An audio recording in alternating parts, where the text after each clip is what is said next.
Hey, ladies and gentlemen, gentlemen and ladies and gents, we're going to talk just a little bit, not going to stay too long, just have to give you an update. Now, this is coming from the actual Federal Reserve site. This is talking about the Federal Reserve. This is the actual law. Got to turn off my voice recognition so that we don't have my words being printed up in front of me. So let's get rid of that. Okay, now if you notice, it lets you know section 16, notes issued, issuance of Federal Reserve notes, nature of obligation, and were redeemable.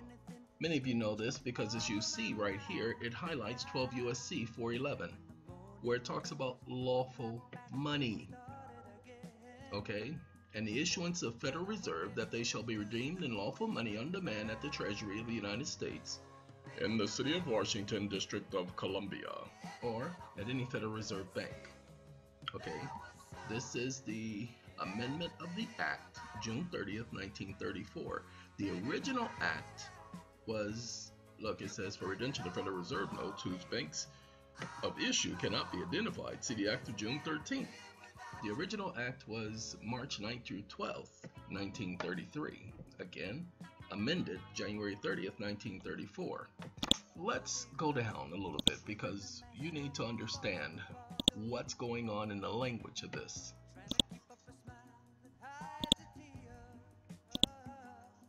And the granting the right to issue notes, that's what Congress claimed it did when it allowed the Federal Reserve. So that is legal. The Federal Reserve can issue what many people are calling fiat currency. Okay, they are permitted to do that because it was an act of Congress. I question that only because I say Congress was not acting in its congressional authority, but was acting under its commercial authority when they enacted these acts and begged them to prove different. If they are acting in their corporate capacity, their commercial capacity, then they have no constitutional authority. Many of you will not understand this because, let's just say, you need to understand the complexities and what the law actually says regarding this. But let's continue. Right here, custody of reserve notes, gold certificates, and lawful money. Here you notice reserve notes and lawful monies. The and is a conjunction, as you hear me say, conjunction, junction, what's your function? It divides, separates, shows a distinction between.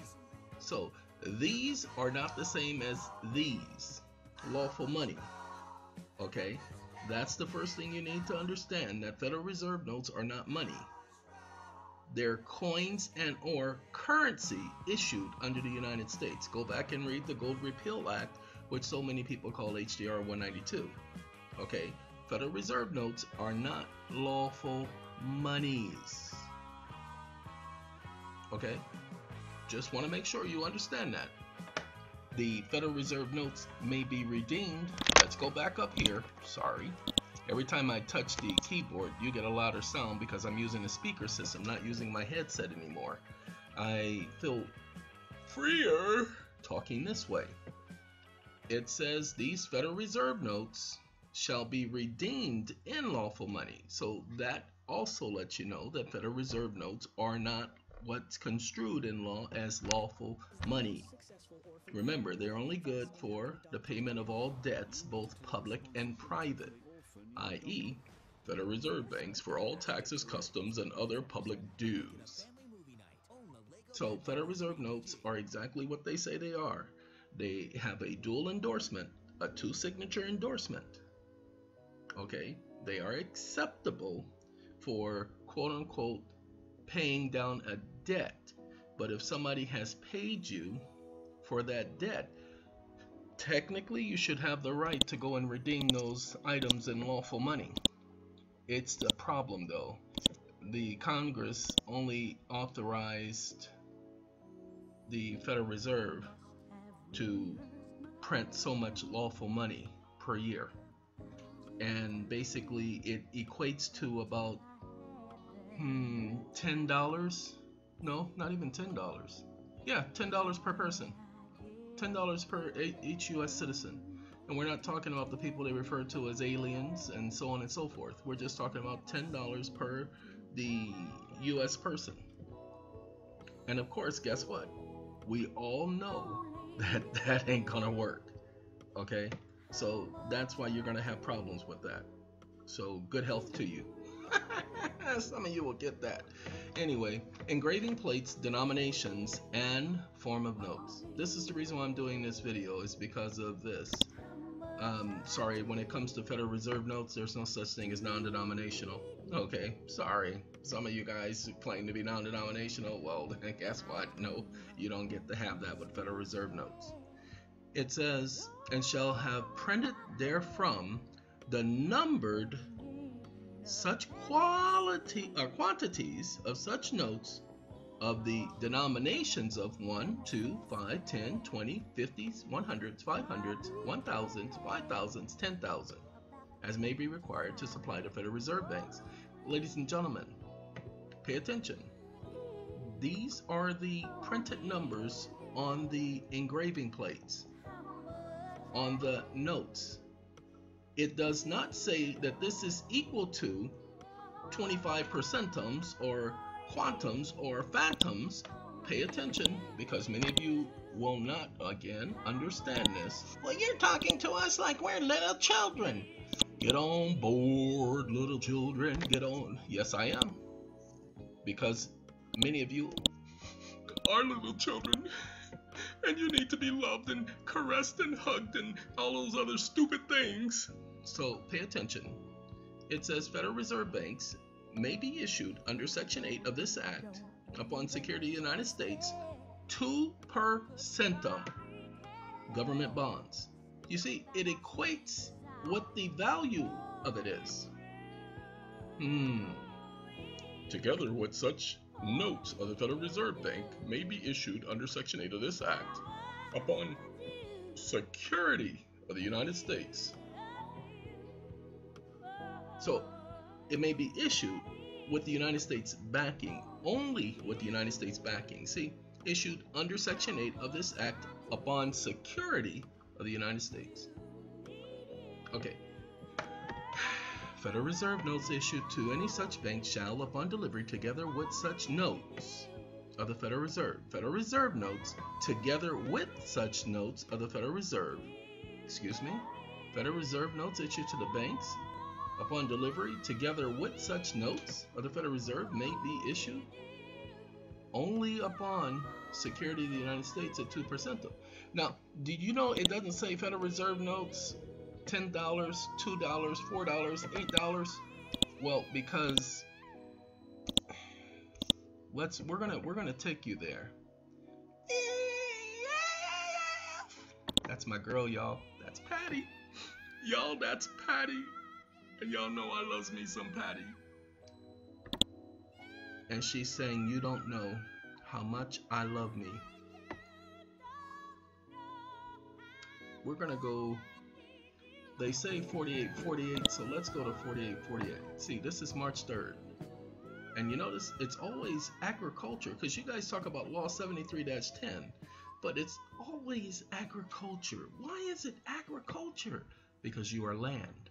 And the way they register your birth certificate shows that you are land.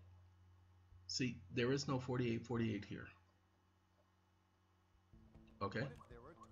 But you hear people saying 48-48 stat. But there is a 48 stat. Let's see, 112 is what I'm looking for. Sorry, I gotta put y'all on pause. I'm waiting for this call. Okay, ladies and gentlemen, I'm gonna be receiving a call back. I've got a situation with the Postal Service, and so they're gonna be calling me back.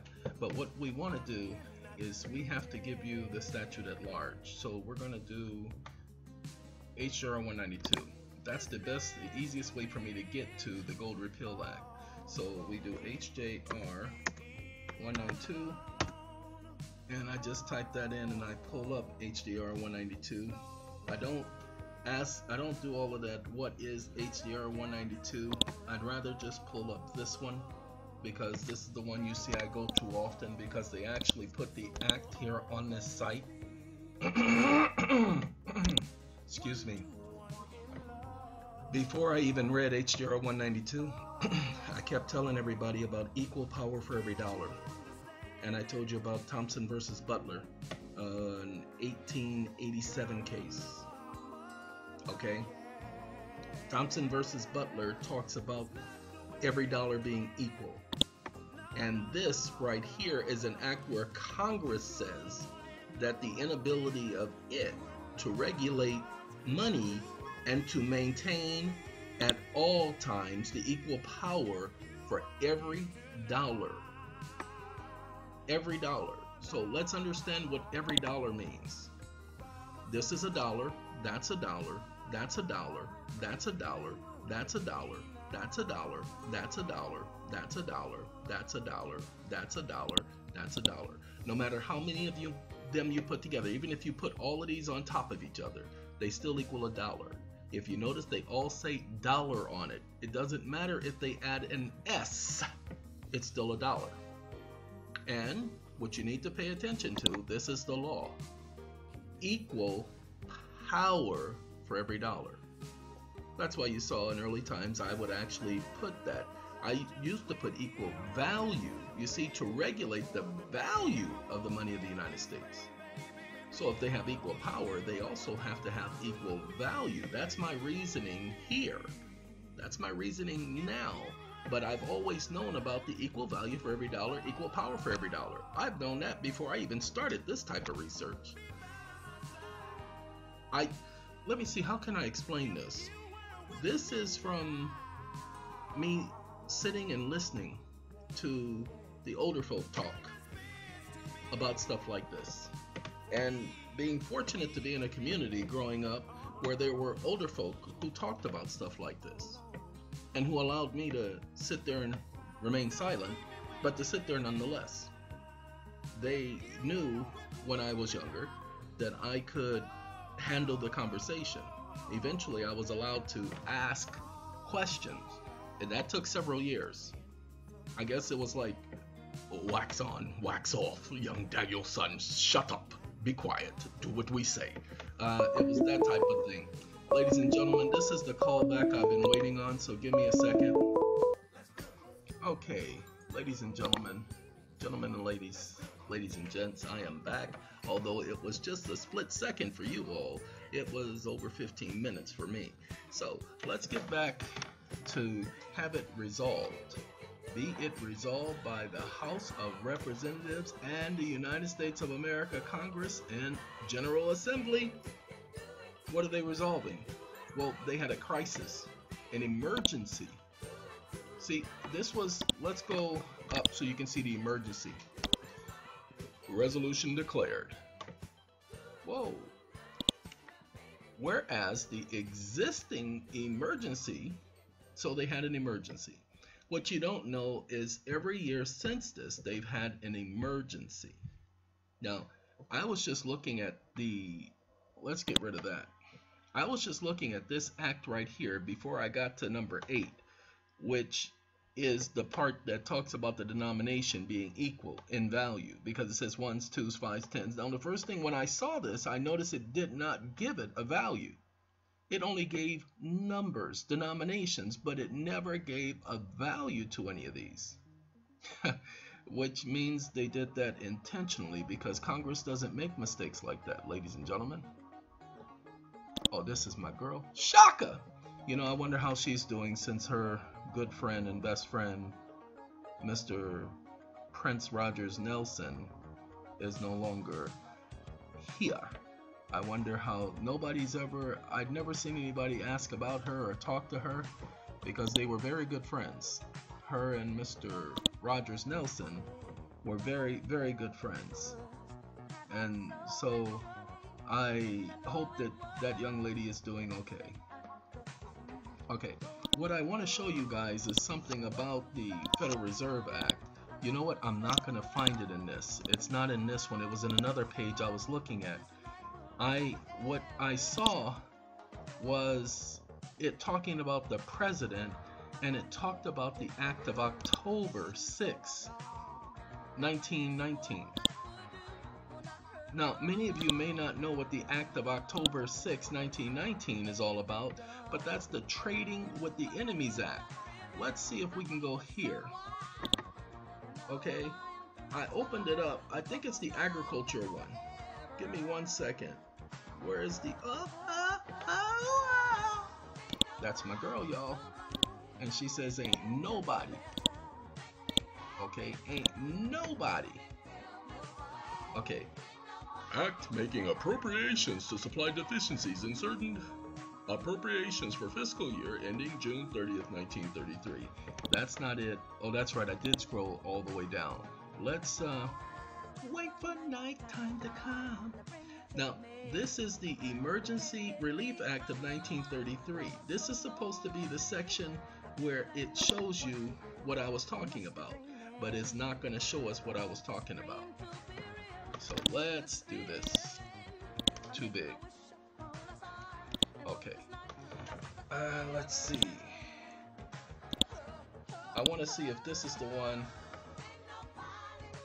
It says Reconstruction Finance Corporation is authorized and directed to make available out of the funds of the corporation not to exceed $500 million. Okay. Emergency Relief and Construction Act of 1932.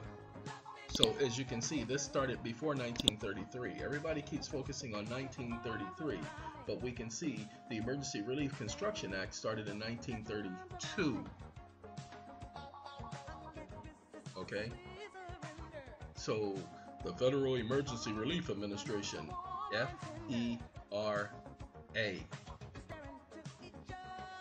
FERA. Okay? And let's see.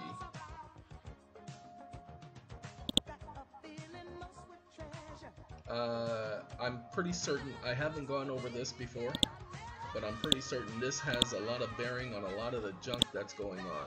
I only came here because I thought this was going to take me where I needed to go. See, pay attention when I say that Congress, when they did the denominations 0, 5s, 10s, 20s, 50s, 100s, 1,000, $2 bills, and $10,000 bills, notice what it says. This section shall not exceed 15% of the total amount made available by this subsection. You see how it gives it a value? Well, they didn't do that when they did the denominations. They just said that they were to print them up in those denominations, but never attributed a value. Why?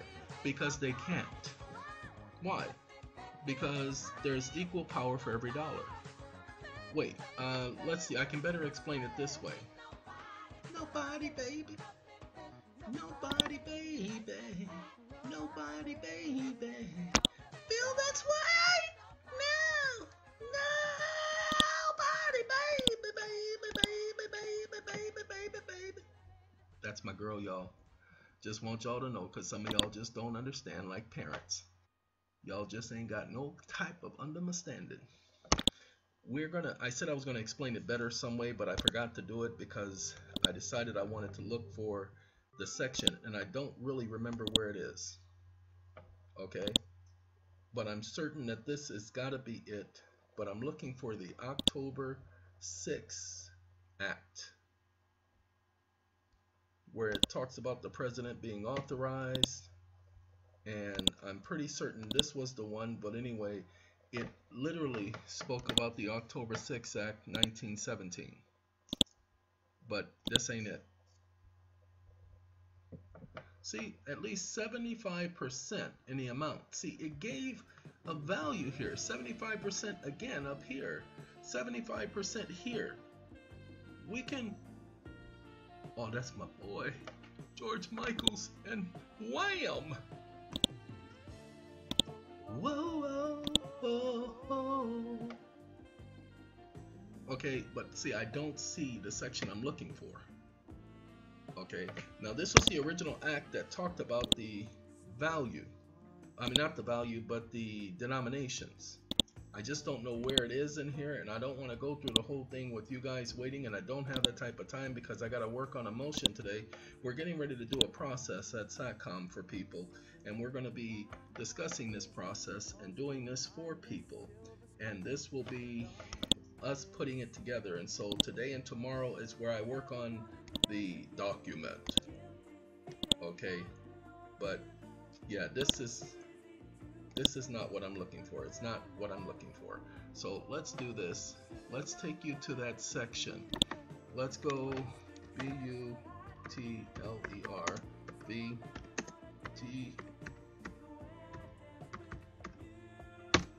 Butler versus Thompson. Now you see, not looking for, there it is, 1877. I said 1887 before, but it's 1877. Well, at least you sounded like you knew what you were talking about. Oh, thank you. I appreciate that. Oh, now, you don't have to appreciate it. You just have to get it right the next time. Okay.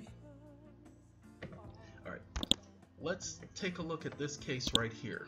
Let's see what the Supreme Court decided. Yes, that's right. This is the Supreme Court case. We're not concerned about the fact that it was involving gold. That's not our reason for going over this case. Okay? Sorry. We are going to where they actually gave the expression. Alright. No, not looking for that section. No, where are you at?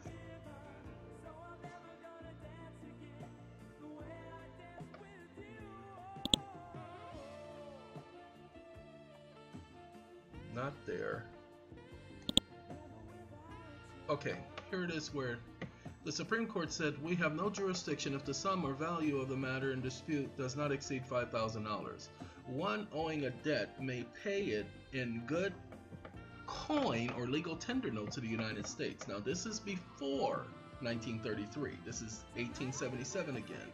As he chooses, unless there is something to the contrary in the obligation out of which the debt arises. Again, that's why the not Judiciary Act, but the act that's called the Gold Repeal Act, people refer to as HJR 192, says that every obligation where the obligee purports to be owed a debt, to be due a payment, okay, that arises. That's why it uses these words here, because they're taking it from the Supreme Court. The same as I was telling my group yesterday.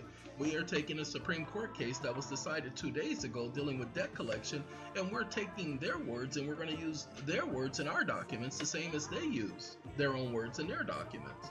But it says a coin dollar is worth no more for the purposes of tender and payment of an ordinary debt than a note dollar. Okay, I gotta do it again, ladies and gentlemen. I gotta bring it back up. History. We want joint resolution. We're looking for a particular phrase, and I'm gonna bring this down here for now. Okay. I need you to understand these words here. Particular kind of coin or currency, and we need to have of the United States measured thereby. That's the phrase we're looking for. It will be here. Every provision contained in or made with respects to any obligation which purports to give the obligee the right to require payment in gold or a particular kind of coin or currency. Ladies and gentlemen, I gotta put y'all on hold because this is SATCOM business. We'll be right back. Okay, ladies and gentlemen, and ladies and gents. Okay. I just wanna, oh, David Ruffin, walk away from love. Gotta get rid of this. Told you, my songs, y'all. Grew up to this stuff. Does he look like he could actually hold that note like that, ladies and gentlemen? Walk away from love. Then we're gonna, you know what? I don't like This Is For the Love of You. Ever since, you know, Elder Barge did it and all that stuff, I just don't, I don't like it. So, yeah, everybody else that's about to play, we can handle all of these people, okay? But let's get back to these notes. so that you guys will understand what's going on. As I told you, associated with these notes is the Trading with the Enemies Act. And I cannot take you guys to the section that I was reading this morning that spoke about that, which is the reason I was getting ready to do the video anyway, is because it specifically mentioned the Act of October 6, 1919. Most people don't know that that's the Trading with the Enemies Act. And it had something to do with the statutes at large I was showing you guys earlier. The only problem is, statutes at large, oh no, it's not this one either. This is Butler, where the Supreme Court, now pay attention, the law has not made the note a standard of value any more than coin. Okay? There's equal value, equal power for every dollar. Even the coin is considered a dollar. Either it's a penny dollar, a quarter dollar, a half dollar. Okay, they're all considered dollars. See, as is true in the market, as an article of merchandise, one is of greater value than the other. But as money, that is to say, a medium of exchange, the law knows no difference between them. Okay? So I need you guys just to understand it's been this way. This is not something new. I'm not creating anything new. As I showed you in the Gold Repeal Act, HJR 192 is what you guys are often referring to it as. There is, let's go up, at all times equal power for every dollar. Everybody else keeps focusing on the wrong thing. You know, everybody focus on this paragraph right here, shall be discharged upon payment dollar for dollar. Excuse me? They just said the same thing again, but what you don't understand is this doesn't matter. Because again, every provision or obligation, every obligation heretofore and hereafter incurred. This is the part you need to pay attention to. It says no such provision may be contained in or made with respects to any obligation hereafter incurred. Then it says every obligation. Well, see, this is a redundancy. This contradicts this, so we can ignore what came later. Why? Why can we ignore that? Because it's called the what is this? These are the fundamental principles of statutory interpretation. Sorry, I got a call coming in, and I'm going to see who is it to determine whether or not I'm going to answer it. Now, ladies and gentlemen, my phone is not letting me answer it. Oh well. I'll let them go to voicemail and then I'll answer it later. There are a couple other things that I would like to tell you this morning, but it is not, don't have the time for saying it. I know who's calling now, and so I will call that person back because that person and I need to talk. But I don't have the time for giving you the information now, so I'll be doing another video soon. I say stay tuned. I ask that all of you have a good day, and I will speak with all of you in the next episode. Have a good day.